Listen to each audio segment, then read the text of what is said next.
Setelah sekian belas purnama, saya akhirnya bisa jalan-jalan bareng lagi sama Pak Supari. Seneng banget. Terakhir bertemu, kami berpetualang bersama ke Nepal Van Java di Kali Angkrik Magelang. Itu seru banget. Nah, di Jogja, kita ketemu lagi dan momentumnya pas banget. Tanggal 12 Agustus kemarin adalah Hari UMKM, harinya para pendekar ekonomi. Hari spesial yang justru diisi dengan bekerja dan terus memberi makna dan menebar warna untuk Indonesia. Merdeka!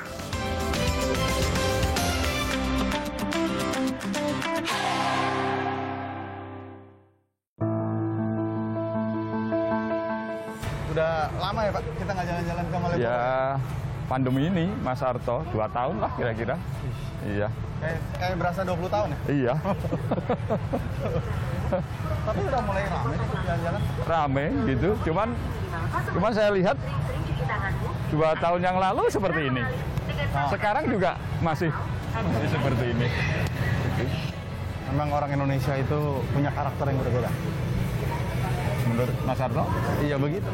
Soalnya kemarin, sebenarnya saya kesini Pak. Iya. Saya tuh mau mengunjungi satu sahabat yang memang punya cerita tentang satu brand lokal yang ada di Jogja. Nah mereka itu menariknya karena mereka itu mampu mengemas hal-hal yang sifatnya biasa-biasa aja, raw material gitu loh Pak. Iya. Bahan baku, tapi bisa dikemas menjadi sesuatu yang menarik kayak jahe, empon-empon, terus dikemas jadi sesuatu yang punya nilai jual. Iya. Ini kan sebenarnya kita punya model-model kayak gitu di Indonesia ya. Iya. Pas Supari di BRI ngelihat begitu banyak UMKM yang punya kemampuan itu, tapi kan sekarang jarang Pak ada yang mau melakukan hal kayak gitu. Maunya langsung dapat duit, nggak mau diolah. Iya. Itulah Mas. Maka saya juga sebenarnya prihatin gitu ya. Saya kan sudah 31 tahun. Kalau saya misalkan datang ke unit kerja yang saya pernah pimpin gitu ya 10 tahun yang lalu gitu, itu teman-teman pelaku UMKM ya begitu-begitu saja gitu. Kelihatannya ya memang harus ada intervensi ya, sentuhan gitu ya. Ya dari stakeholder, ya pemerintah daerahnya, mungkin penggiat-penggiat UMKM seperti Mas Arto dan kawan-kawan ini menurut saya harus ada di ujung tombak menurut saya. Artinya emang harus dipaksa nggak sih Pak? Oh iya, harus dipaksa. Tapi kan Pak, kalau kita bicara yang kecil-kecil tadi ya, yang mampu mengemas itu, kan juga banyak hal yang kita bisa pelajari dan mereka juga kreatif kan Pak? Oh iya. Contoh saja Mas ya, saya kan ada pelaku usaha kecil sih Mas, non formal gitu yang di Baduy. Mungkin bisa kita berangkat dari sana. Di saat sulit seperti ini, ternyata mereka gitu ya mampu menemukan di antara sekian produk yang dia miliki itu, dia mampu. Oh nanti kalau pandemi ini akan berlarut, maka jahe merah itu akan menjadi produk yang bisa atraktif dia jualan. Padahal dia dulu jahe merah itu hanya dijual di pasar itu loh Mas. Itu aja. Iya, dijual di pasar itu. Kemudian pada akhirnya apa? Dia mungkin mencari informasi gitu ya, dengan kemudahannya gitu untuk mencari informasi sampai dia bisa membuat itu Mas. Membuat apa? Yang olahan jahe merah gitu ya, yang kecil-kecil granul-granul itu gitu. Kemudian dia juga bisa membuat packagingnya itu bagus gitu. Jadi sesungguhnya dari yang hanya sekedar jahe merah dijual di pasar ya, kemudian dia mendapatkan tekanan dari pandemi ini, omsetnya turun, kemudian dia punya keinginan, mungkin kalau di bahasa korporasi itu punya visi gitu kali ya Mas ya. Gitu. Nah dari visi itu aku ingin jualan jahe merah gitu ya, dalam skala besar kan nggak mungkin dijual di pasar, pasarnya tutup. Ya. Benar. Nah kemudian dapat informasi bahwa jahe merah yang bubuk granul-granul itu ternyata mendapatkan tempat yang baik terkait dengan kesehatan gitu. Nah kemudian mereka mencari mitra termasuk BRI untuk ngajari mereka. Ini juga bagian, jadi dari yang nilainya mungkin biasa-biasa saja gitu menjadi terangkat. Dan memang mental juga ya Pak? Iya. Cocok dengan cerita Pak Supari barusan, ada cerita brand keren dari Yogyakarta. Namanya Ramu Padu, yang memproduksi minuman dengan bahan baku yang berasal dari bahan alami lokal. Sahabat saya, seorang penggiat brand Ardi Setio Putranto, bersama Abdul, Mantri BRI, sempat menyambangi Inneke Putri, founder Ramu Padu di area kebunnya. Mbak Putih, boleh nggak cerita ke teman-teman semuanya, apa sih sebenarnya tantangan Mbak Putih waktu itu membangun brand Ramu Padu ini? Basically kan kami terbelah atas 2 market ya Mas. Yang pertama adalah market B2B. B2B di mana kami banyak supply untuk hotel, restoran, kafe. Dan market kedua adalah end user. Itu kami masuknya ke retail dan kebanyakan kalau yang market kedua ini memang mereka adalah market yang niche. Jadi mereka adalah kelompok orang-orang yang punya awareness cukup tinggi pada apa yang mereka konsumsi. Mungkin awal kita melihat itu marketnya sangat niche, tapi kita mencoba mengedukasi ini menjadi market yang lebih luas. Cuman pandemi belakangan ini itu membuat customer itu behaviornya shifting. Jadi ada behavior shifting di mana orang-orang yang tadinya tidak aware pada apa yang mereka konsumsi, kemudian mereka mulai aware apa yang mereka konsumsi. Termasuk behaviornya itu shifting di B2B-nya sendiri. Jadi banyak resto, banyak kafe, mereka mulai consider untuk menggunakan ingredients yang berbahan baku alami gitu. Ingredients alami itu salah satunya. Dan kami sendiri mencoba mengkomunikasikan apa yang kami lakukan kepada customer. Jadi kalau di Ramu Padu sendiri kami bekerja bareng sama banyak petani ya, petani-petani. Salah satunya yang ada di sini ada petani-petani perempuan yang menanam telang. Kami pingin mereka punya pride yang lebih tinggi pada produk yang mereka miliki. Jadi itu salah satu cara kami untuk membangun sense of belonging dari para petani itu. Dan kami juga ingin orang-orang Indonesia pun tahu kalau we have a very good ingredients here. Kita bisa mengeksplorasi ingredients ini menjadi bahan baku untuk minuman yang bisa keren loh di kafe. Bahkan ini aman konsumsi buat anak-anak, buat hampir semua orang. Jadi kita mencoba menyediakan opsi yang lebih luas dan menghubungkan apa yang ada di hulu, di petani-petani ini dengan konsumen. Itu yang coba kami lakukan. Kira-kira Mas Abdul, untuk UMKM yang mempunyai purpose, punya panggilan terhadap social enterprise, kira-kira bisa nggak sih kolaborasi yang dikombinasi dengan Bank BRI? Kalau dari BRI itu sendiri itu memiliki berbagai macam fasilitas kredit ya. Kalau saya lihat di sini kan memang mengembangkan usaha. Jadi di BRI itu sendiri punya namanya itu kredit super mikro. Nah kalau dilihat di sini mungkin kalau petani-petani itu kan tipenya itu mereka musiman. Nah dari BRI itu sendiri juga punya kredit namanya kredit musiman. Tujuan dari kredit itu mungkin mereka sewa lahan bisa dipakai untuk bertani, bisa meningkatkan jumlah produksi. Dalam rangka memeriahkan Hari UMKM Nasional, tabungan BRI Simpedes akan bagi-bagi beragam produk UMKM khusus buat pemirsa. Harganya jangan ditanya, asli murah banget, serius. Jadi stay tune terus di Petualangan Brilian The Series. Jangan kemana-mana, tunggu yang asik dan seru sesaat lagi.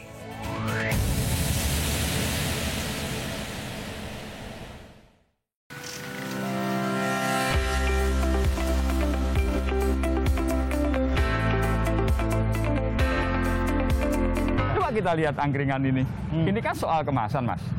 Iya. Ya. Benar juga ya. Ya, coba yang lain ya, kalau lihat kanan kiri, itu kan sama di sebelah sana. Di sana juga sebelah sana sama. Tapi ini kan nyeleneh ini. Ya kita sekalian. Coba kita lihat di sini. Assalamualaikum. Oh iya ya. Waduh. Sebenarnya simpel ya. Simple Mas.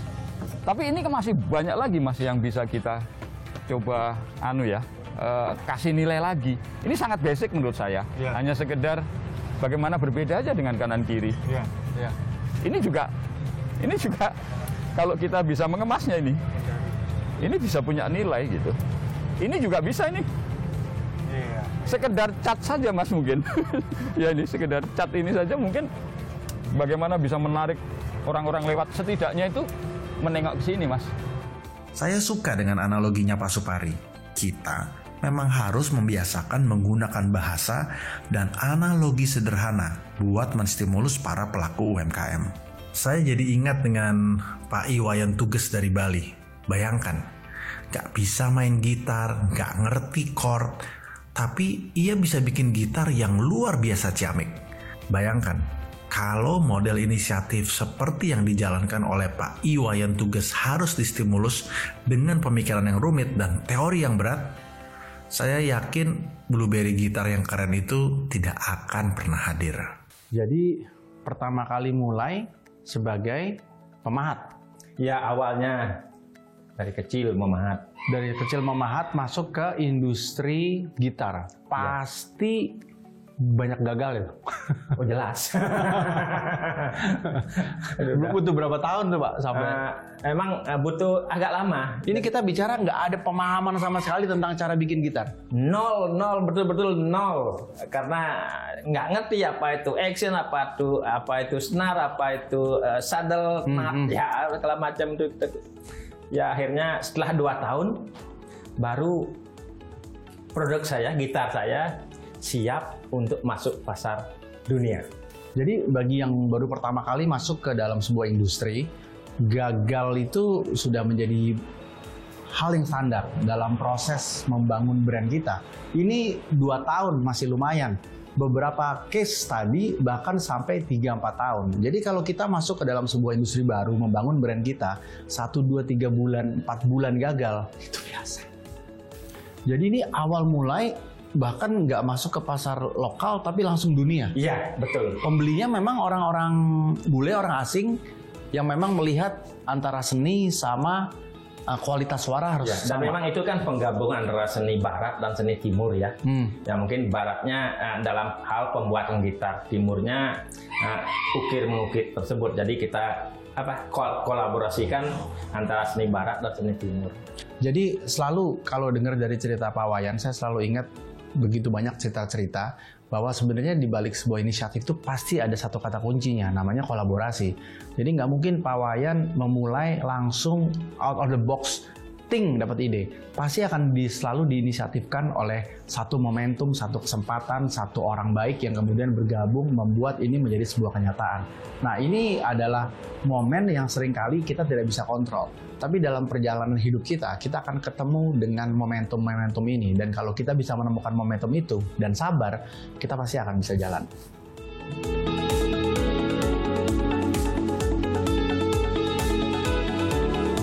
Tapi Pak, kalau ya meskipun nggak sempurna ekosistemnya kan, tapi selalu ada cara ya untuk memulai melakukan sesuatu, bekerja sama agar produk itu nggak cuma dimulai dari raw material tapi bisa dikembangkan. Kalau pandangan Bapak kayak begitu, mulainya seperti apa ya? Mas Harto, sebenarnya kita ini punya resources yang luar biasa loh Mas. Ya, kita punya universitas ya yang juga concern ke situ. Kita punya Kementerian UMKM itu punya PLUT juga concern di situ. Kementerian Transmigrasi punya gas migratif gitu ya. Kemudian kayak kami BRI ini juga punya platform banyak sekali untuk bisa membantu mereka. Jadi mereka sesungguhnya tinggal mengakses kami dan juga mengakses infrastruktur yang sudah ada itu. Nah, hanya masalahnya mungkin bagaimana mereka bisa mengakses itu. Kita pun juga kasih infrastruktur yang lebih di depan, Mas Harto. Mantri kita juga sudah lebih dekat mereka. Jadi kalau ada mantri BRI, rasanya tinggal nanya aja di situ. Nanti akan dihubung-hubungkan sesuai dengan kebutuhan mereka. Simpel sebenarnya. Sosialisasi mahal ya Pak? Iya itulah. Simpel sebenarnya, simpel. Ya bagi mereka sesungguhnya tinggal ada keinginan saja, keinginan saja. Mengemas dan membangun nilai itu nggak bisa hanya untuk jangka pendek. Untuk itu, kami berpikir UMKM memang perlu ditemani dalam berproses. Prinsip menemani dan ditemani itu penting, supaya ekosistem usaha menjadi terbentuk dengan baik dan UMKM bisa lebih memberikan makna dan menebar warna bagi negeri ini. Dalam rangka memeriahkan Hari UMKM Nasional, tabungan BRI Simpedes akan bagi-bagi beragam produk UMKM khusus buat pemirsa. Harganya, jangan ditanya, asli murah banget, serius. Jadi, stay tune terus di petualangan Brilliant Series. Jangan kemana-mana, tunggu yang asik dan seru sesaat lagi.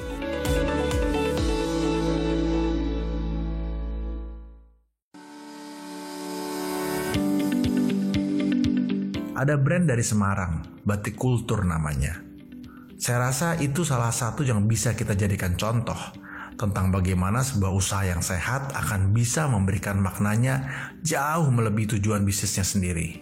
Ya, nggak begitu banyak ya inisiasi-inisiasi yang seperti ini yang sudah dibangun. Terus kemudian menang begitu banyak award. Seneng banget pastinya. Tapi stagingnya berikutnya tuh apa? Kalau saya sih lebih mikir kayak ke depannya kan memang bisa dibilang kayak orang-orang sebetulnya dengan difabilitas itu nggak cuma yang di sini aja. Karena memang kayak demografisnya di Indonesia itu jutaan orang kan seperti itu. Jadi kalau yang saya lakukan ya apa yang menurut saya kapasitas saya, yaitu adalah saya sebagai pengusaha, yang bisa saya lakukan adalah memperbesar usaha saya dengan tujuan supaya saya bisa kayak Grab ataupun memberikan lapangan pekerjaan untuk lebih banyak orang lagi, khususnya warga difabilitas. Ini adalah sebuah cerita epik, bukan cuma soal bisnis, tapi soal panggilan hidup, jiwa, raga, curahan pikiran, yang kemudian diterjemahkan menjadi sebuah konsep kewirausahaan yang luar biasa. Nah, apa sih tantangan yang paling besar ketika dia sekarang mau scaling up ke atas gitu ya? Setelah proses produksi sudah mencapai titik yang mungkin sudah oke, permintaan mungkin semakin banyak, tantangan terbesarnya apa? Mungkin bisa dibilang karena usaha saya itu bentuknya lebih organik dan mungkin lebih tipenya kayak handcraft ya. Jadi bisa dibilang dalam pembentukan mereka yang tadinya mungkin penjahit biasa menjadi penjahit halusan istilahnya, di mana mereka bisa menghasilkan kualitas jahitan yang memang mumpuni sekali. Itu mungkin jadi salah satu challenge juga untuk saya. Cuman beruntung saya ada kerjasama dengan BBRSBD Profesor Dr. Suharso di Solo, di mana mereka memberikan pelatihan 1 tahun terlebih dahulu untuk mereka-mereka ini. Baru kemudian diasah lagi di sini. Jadi memang ada staging-stagingnya, ada proses-prosesnya. Jadi mereka tuh kan sekarang kita juga ada kerjasama, yaitu di mana kita terima anak magangnya mereka selama 1 bulan. Nah biasanya kan setiap tahun tuh kira-kira 3-5 anak yang magang. Nah kalau yang tahun lalu ini dari 5 anak yang 4 nyantol di sini semua, jadinya malah kerja di sini. Jadi stagingnya sangat-sangat ada. Jadi untuk penjahit-penjahit di sini sih terutama biasanya mereka kalau penjahitan tuh ada kelas-kelasnya. Istilahnya baju tuh ada yang jahitnya gampang, ada yang jahitnya susah. Nah biasanya waktu awal-awal datang mereka jahit yang nggak ada resleting, terus istilahnya yang teknik-tekniknya yang mudah dulu. Nah begitu overtime mereka bisa lebih menguasai, mereka naik kelas, begitu juga dengan pendapatannya. Biasanya mereka juga bisa naik dari situ.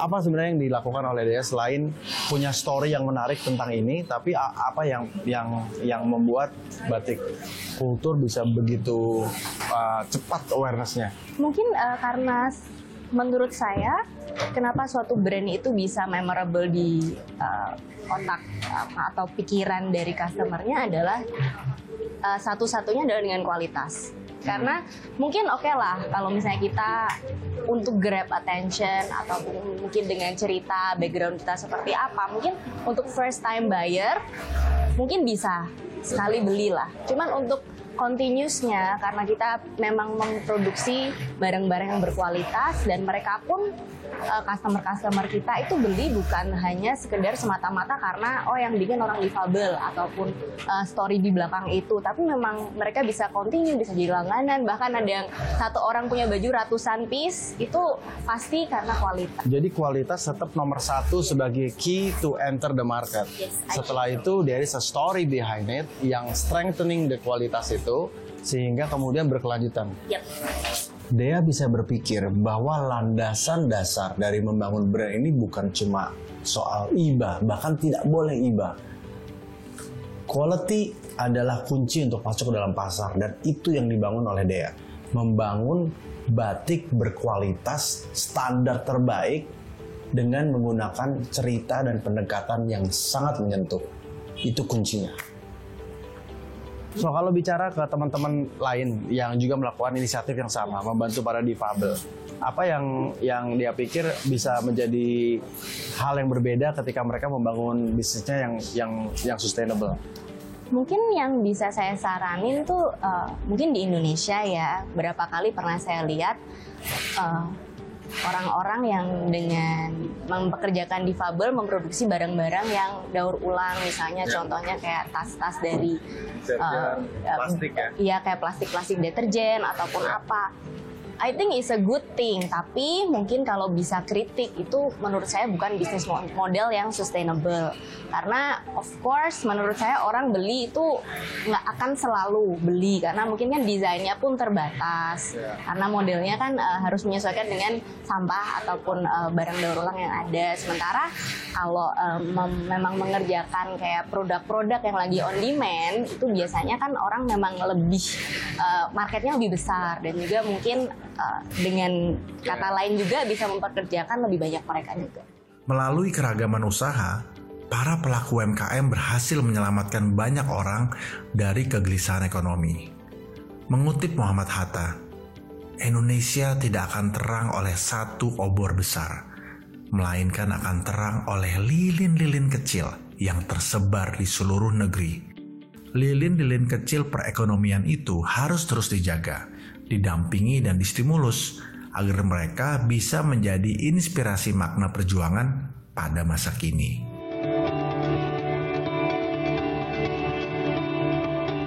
Ini ruang-ruang seperti ini ya Pak, kayak kreativitas dan lain-lain memang kemudian perlu urun rembuk kehadiran desainer-desainer. Kayak kalau di Jogja ada kampus-kampus yang tadi Bapak bilang ya, turun datang. Karena kan sebenarnya seperti Jogja ini ya, ini kan sebenarnya orang akan berniat ke sini itu kan tidak terbatas waktu ya, akan terus keberlanjutannya itu tinggi. Nah, namanya kita mengemas atau membangun nilai gitu ya, itu nggak bisa hanya untuk jangka pendek Mas, harus jangka panjang. Maka tadi Mas Harto sampaikan ya, paling tidak kehadiran teman-teman di universitas yang barangkali punya riset. Nah itu menurut saya sangat bagus banget ya. Cuma kalau bisa itu menjadi gerakan kan bagus. Terima kasih banget Pak Supari buat jalan-jalannya. Tapi ini apa ya? Ada-ada aja Pak Supari ini. Baru berapa jam ketemu sudah ngajak berpetualang lagi. By the way, selamat Hari UMKM buat teman-teman UMKM. Teruslah memberi makna dan menebar warna bagi negeri tercinta ini. Saksikan petualangan Brilliant The Series di Kompas TV dan YouTube Bank BRI. Jangan lupa subscribe dan like tayangannya. Masih banyak kisah-kisah keren dan inspiratif tentang penggiat UMKM yang menjadi garda terdepan penjaga perekonomian bangsa. Bersama para brand aktivis, para penggiat brand lokal, dan para mantri BRI yang punya tugas mulia memberdayakan usaha mikro dalam petualangan brilian di episode selanjutnya.